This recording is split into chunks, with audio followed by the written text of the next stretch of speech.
Those of you who are here, you're here for the Regen Investor Roundtable, a Global South edition. We run these events every month or two as a part of our work at ReFi DAO. We're a founder-led startup community that's working to accelerate impact for people and the planet. One of our kind of core theses about how we create impact is that we need to do it in a way that maybe addresses some of the injustices in our world today.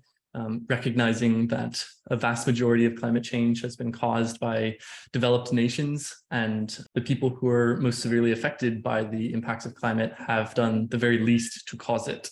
And this is radically and deeply unjust. And so a lot of the work that we do with Pranav at ReFi by South is trying to cultivate a really diverse and radical startup movement that can kind of reshift the balance here.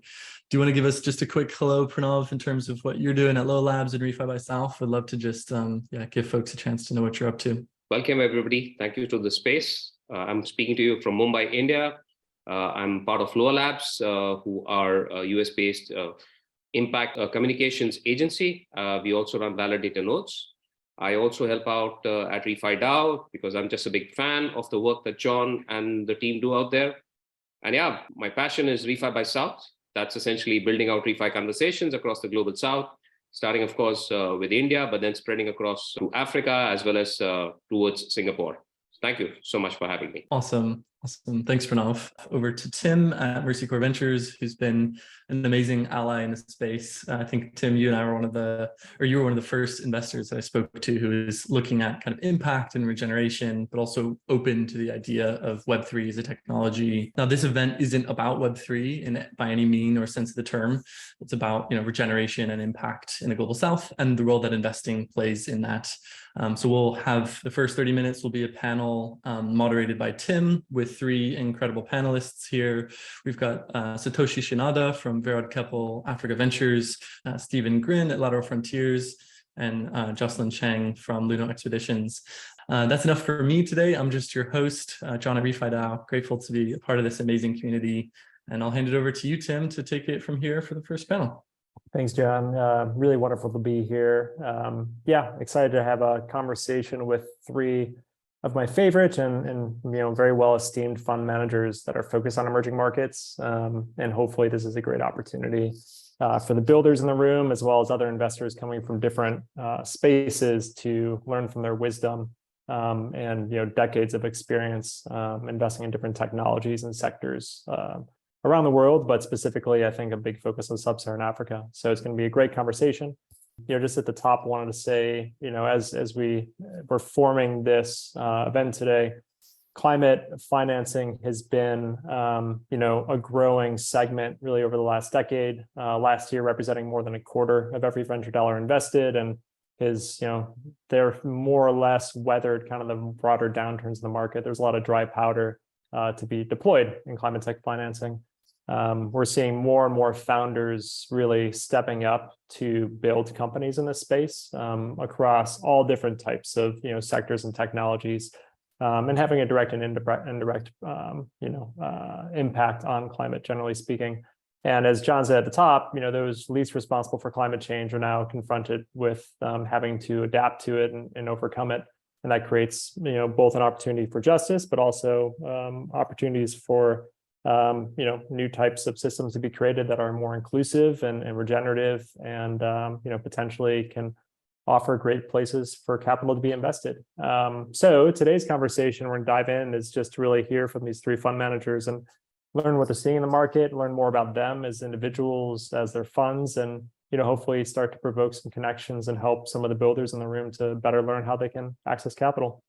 Just a quick introduction myself. My name is Tim. I'm managing partner at Mercy Core Ventures. We're primarily a seed stage and pre-seed stage impact investment fund. We are focused on financial resilience and climate resilience and investing exclusively in emerging markets. Web3 is a very interesting underlying technology for us, and we made a cluster of investments there, but we invest across adaptive agriculture, financial technologies, and then what we call climate smart systems. So looking across supply chain resilience and nature-based solutions and carbon markets. So it's really great to be here. So maybe we'll go around the panel and just give a quick introduction Hi everyone, I'm Satoshi. I'm usually based in Lagos in Nigeria, running a VC fund called Berot Capital Africa Ventures. I'm Japanese. I'm now back to Japan and I spent a New Year holiday and I'm just going back to Lagos. We started our investment in Africa with our first fund, focusing on seed stage startups, and we deployed $18 million across more than 100 startups in 11 markets in Africa. And now we are running Series A focused VC fund in a joint venture with Berot Capital, a PE fund based in Nigeria. So we have been evolving our investment thesis in reaction to the evolution of the ecosystem. Like 4 or 5 years ago, the biggest funding gap was in seed stage, and now we are seeing that growth capital is more needed. And to be a meaningful investor in that growth phase, I think we need VC mindset with a kind of PE body. So that's why we started this joint venture. And we have a full support from the PE team, from HR to finance to operation to ESG impact. And I think we can learn a lot from the hands-on support and also different practice related to ESG and impact from PE fund. And we are trying to institutionalize it into our VC investment. Separately, we also have a team just focused on Web3 in Kepu. So we are trying to play a more catalyst role to connect Web2 and Web3 space in Africa. And I think that's quite important because like back in 2021 or 2020, we've seen lots of capital flowing into Web3 crypto space from the different crypto investors outside Africa. And I felt that maybe the ecosystem in Africa will be divided between Web2 space and crypto space. After this crypto winter, I think we are seeing more and more Web2 and Web3 companies and also investors working together. And we're seeing more like an enabler for the Web3 and Web2 startups that needs to be assisted by these enablers. So we want to play the role to bridge the two. So yeah, that's what we are doing now. Nice to see everyone. Great, thank you. Stephen, I'll hand it over to you. Yeah, Tim, thanks. Thanks so much. And Pranav, thank you for orchestrating and organizing this. My name is Stephen Grin. I'm the managing partner, co-founder of Lateral Frontiers. I started initially as an angel investor in Africa. We launched the first fund in 2017. We've made 23 investments to date. Like many fund ones, we were a generalist fund, very much a pilot fund. We've learned a lot from that. And this year we'll begin investing out of our fund 2, which will be a $100 million vehicle, specifically focusing seed stage at the intersection of fintech, climate tech, and Web3. More broadly, we will also begin looking for opportunities globally. So we have permission to begin investing into other markets with a focus around being levered to the African continent, helping projects, protocols, teams through distribution and partnerships into the African markets. I mentioned we're a team of 8, so I'm based here in New York. I have a partner in California. We have offices in Nigeria, Kenya, and Egypt as well. Wonderful, thanks, Stephen. And Jocelyn, over to you. Hi, everyone. Great to be here. Thanks so much for the invitation. I'm Jocelyn. I'm the head of Luno Expeditions. We're the investment arm of 2 companies, actually. So the first is Luno, which is a crypto exchange that started in South Africa. It now has a presence in 40 different countries, including in South Africa, Nigeria, Kenya, Malaysia. I'll stop there. It's a long list, but basically it started in and is very focused on emerging markets. Luno is a wholly owned investment of DCG, the Digital Currency Group. So that's the second company that we're the investment arm of. We do the early stage investing for the whole Digital Currency Group. So what that means in practice is we focus on pre-seed and seed investments. We're a very global investor. So about half our portfolio is in the developed markets and about half is in emerging markets, including across Africa and Asia and Southeast Asia as well. And Since we launched last year, we've made 37 investments, 2/3 of which have been in the crypto and Web3 spaces, and remaining third in fintech specific investments. And the reason why we do both is we see a whole lot of overlap and increasing overlap over time between the two, especially in emerging markets. So since we see increasing convergence between, as Satoshi says, Web2 and Web3 going forward, and we're early stage investors, we really want to be able to invest in the intersection or the future intersection of both.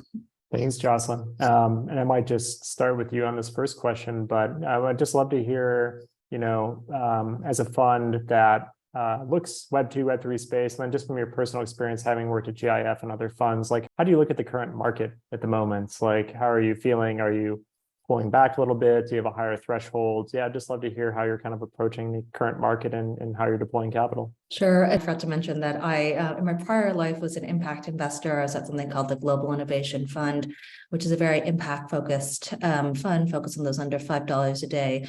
And I'd love to talk more about this, but I actually see a ton of overlap between impact and crypto, specifically fintech broadly, but also crypto specifically. And there's a couple of things I can point out there. But I think in terms of the market overall, I think we all know that the market last year, the first half of last year, was crazy. I mean, bull, extreme, crazy valuations. Things were really fast. We would get like 3 hours to do a deal. It was a little too much, I have to say. So I'm actually quite excited that we're a little bit of a bear. Well, we're in more of a bear market at the moment. I think we're seeing, last year we saw a lot of projects that sort of just added, the word Web3 or added like crypto, and then they weren't always use cases that made sense. And I think especially for people who live in the global South, I think now that the focus has receded a bit from the crypto market, we are really getting people who are builders, who are focused on use cases that actually make sense for places in which they live, actually solving felt problems. And that's really excited about. We do think, we do have seen that deal flow has been slow. I mean, in November, December, after one highly publicized crash, there was pretty frozen, quite frankly, but we are seeing it come back in January. We're really excited, but at more moderate valuations. Great, thanks. And yeah, Stephen, similar question. Just be curious how you're kind of approaching as you start to deploy out of fund two. Is your focus shifted at all? Is your kind of bar for investments changed? And then specifically, I guess, in the Web3 space, what are you kind of looking for these days? I guess the one advantage to Jocelyn's point and to carry on from what she just said is we could actually slow down a little bit and take a breath. I want to echo what she said before, that a lot of the projects we were seeing were problems looking for solutions. And I don't think that's right. I don't think that's how it scales. I think you need to take a bottom-up approach. I think you need to take a very customer-centric approach, design development, whether it's tokenomics or distribution channels, for whatever it is that you're trying to solve with respect to your innovation. And maybe just sort of like a reframing, and not to rant too much, but just going back to this like call to action, and moving away from this notion of Web2 and Web3, which is that the first wave of the internet economy was really just putting .coms onto old businesses, but we kept doing businesses the same way, right? So whether it's fintech or banking, it's the same thing in the same extractive industries, just now online through better distribution channels. And I think that, perhaps the word cryptocurrency, the currency is the misnomer there. If we remove the word currency and just go back to the distributed ledger technology, the computing nature of this innovation, it really presents an opportunity for founders to reframe how business is done. And we've seen all examples of this with companies like Moss and C-Link and Impact Finance and the open finance protocols.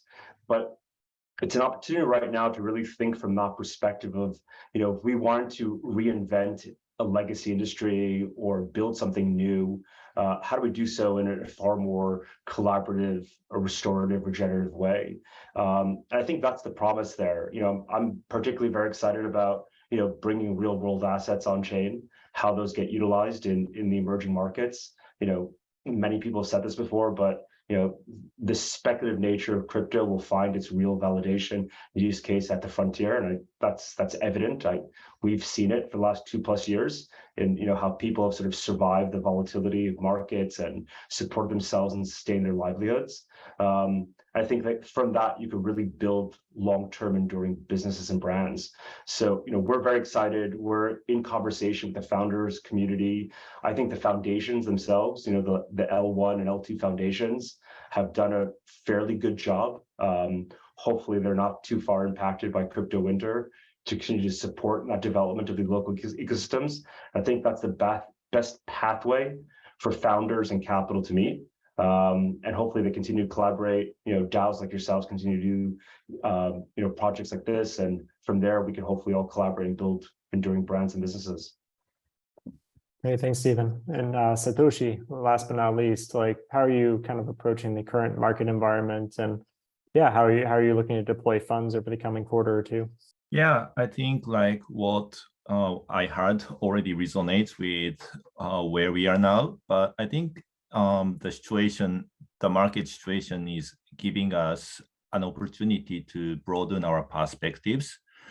And for example, like we have seen too many fintech companies have been raising most of the money, but now we are seeing like more and more agriculture or prop tech or healthcare startups are starting to attract attention of more investors. And we are seeing that in the past 2-3 years, maybe we didn't know who will be the winner in these non-fintech spaces. But after the COVID crisis and also after this market situation, all of them struggle to fundraise. But those who could overcome this difficult time for the past 2-3 years, now we are starting to identify the companies that have very strong fundamentals and who has not just tried to benefit from the hot market, overheated market. They didn't just pursue top line, but they have very strong fundamentals. And interesting thing is that we are starting to find these kind of startups in a very new market, like even Sudan. Like I was in Sudan a few months ago, and later this month I'm going to DRC. And in these difficult markets where fundraising was not easy, actually it's easier to find the startups with very strong fundamentals, even making profit. And sometimes like I was super surprised by, like, if you look at ride-hailing space, usually customer acquisition cost is so high in the developed markets or even in other emerging markets. But if you go to these countries like Sudan, for example, there are less and less opportunities for drivers to find gig worker type of jobs. They pay to the platformers to participate in the platform. So the customer acquisition cost is, for example, like negative. So I think, like, as I said, I'm starting to broaden my eyes toward different opportunities, having strong fundamentals, different markets.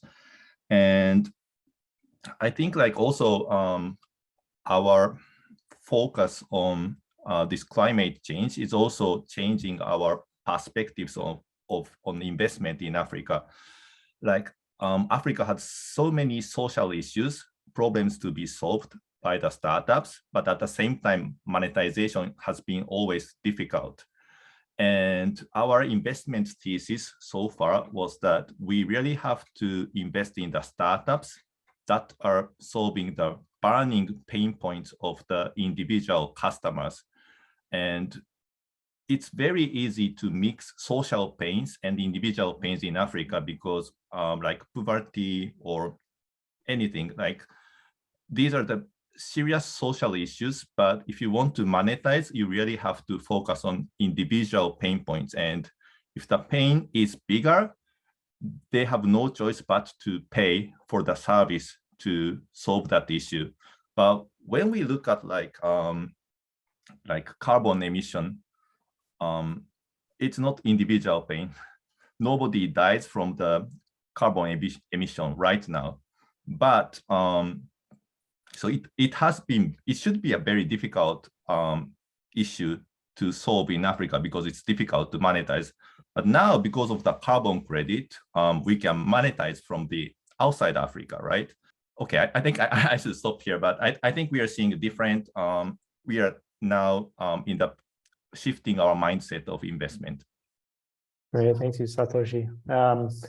Yeah, for whoever wants to jump in first, maybe, yeah, Jocelyn, we'll go back to you, but what, in the context of, and I appreciate you saying this, Satoshi, as well, in the context of kind of the greatest pain points or issues or problems to be solved in the markets where you work, and that overlap with where you see investable opportunities, like what are you seeing? What are you most excited about, focused on? Maybe what do you think is on the frontier a year or two from now?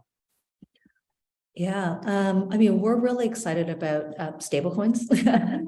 Kind of boring, but like really, I think this is a killer use case for crypto for the global South. I mean, being able to get access to a stable currency, having a much lower transaction costs, near instant settlement. It just really enables things like cross-border payments.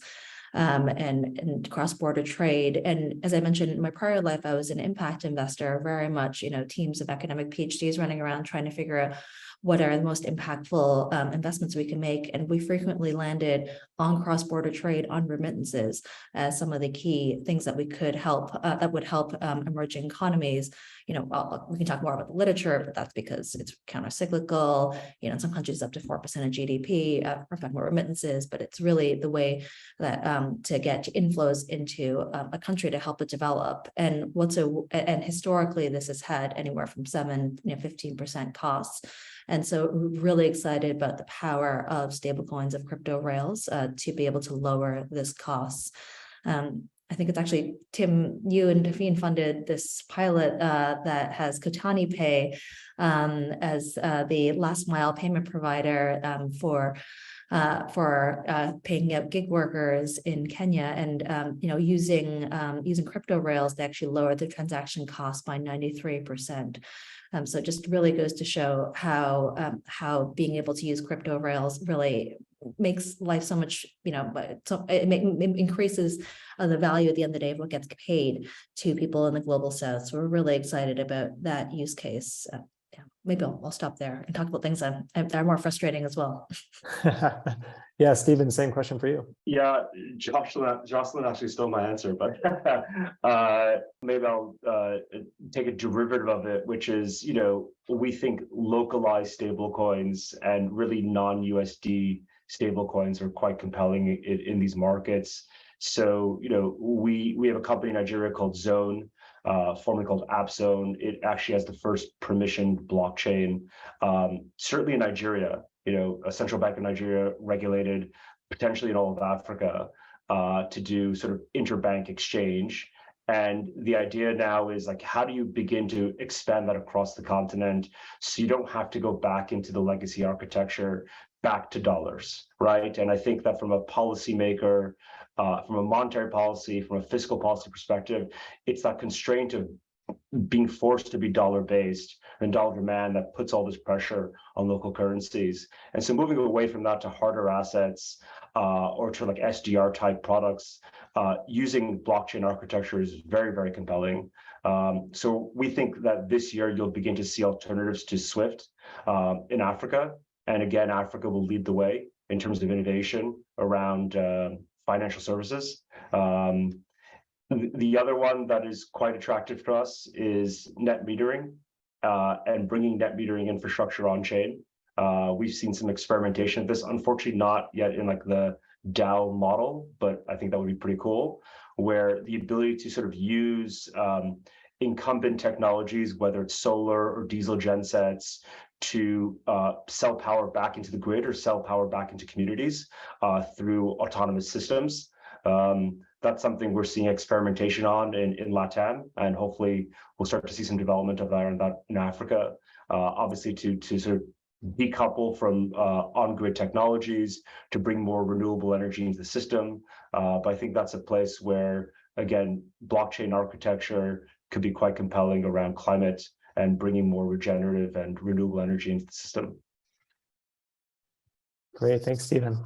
And Satoshi, you mentioned a few sectors you're taking a look at, and then even expanding geographic frontiers to places like the DRC that scare probably many investors.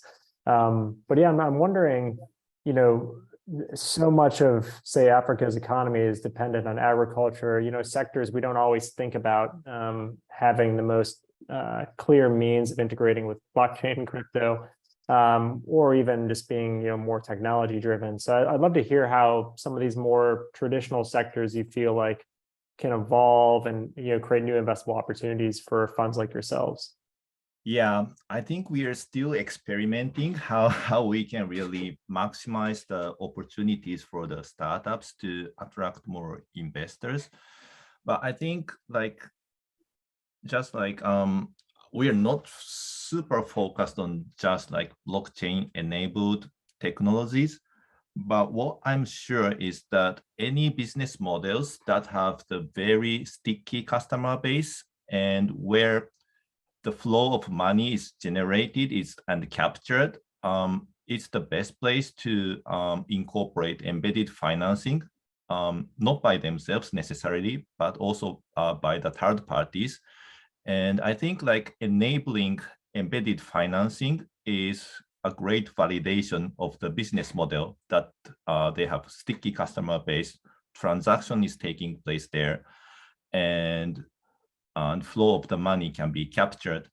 And I think the same thing can be said for adapting blockchain, because if there are no transactions, there's no use of adapting blockchain. And adapting blockchain doesn't bring investors money. There should be strong mechanism of generating money because of the value of the business model itself. And blockchain is like enabler, or just make that mechanism more efficient and transparent. So having that strong fundamentals to add embedded financing layers or blockchain layers on that business model itself is the validation. And I think that's where investors will be attracted. So I think like I'm always coming back to the very simple principle. The transaction should be occurring. The customer base should be sticky, and then we can think like how we can add more values by connecting them with like smart contract and make the structure more efficient. Great, I would love that. And we know we have about a minute or two left. So, you know, one thing that's been raised a few times in this conversation is that, you know, that increasing confluence between the Web 2 and the Web 3 world, and seeing, you know, especially in Africa, and Tofian can speak to this later, but you know, it used to really be two different communities. And now, you know, if you go to Africa FinTech Summit or Africa Tech Summit, I think you're just seeing how the Web3 builders are looking to embed themselves or, you know, spur the work of others who've been building these economies and figuring out how to acquire customers and deliver value to different stakeholders in really hard places. And so I think encouraging, you know, any builders here, if you're in the Web3 space, you know, take a look at the portfolios in all the companies and LatCap and Keppel and Luno Expeditions, and there's another route that we've seen often in our portfolio where, you know, different builders are looking at how they can kind of partner with our portfolio companies and add value to what they do, to Stephen's point as well. So I'll leave it there. Thank you so much to everybody here.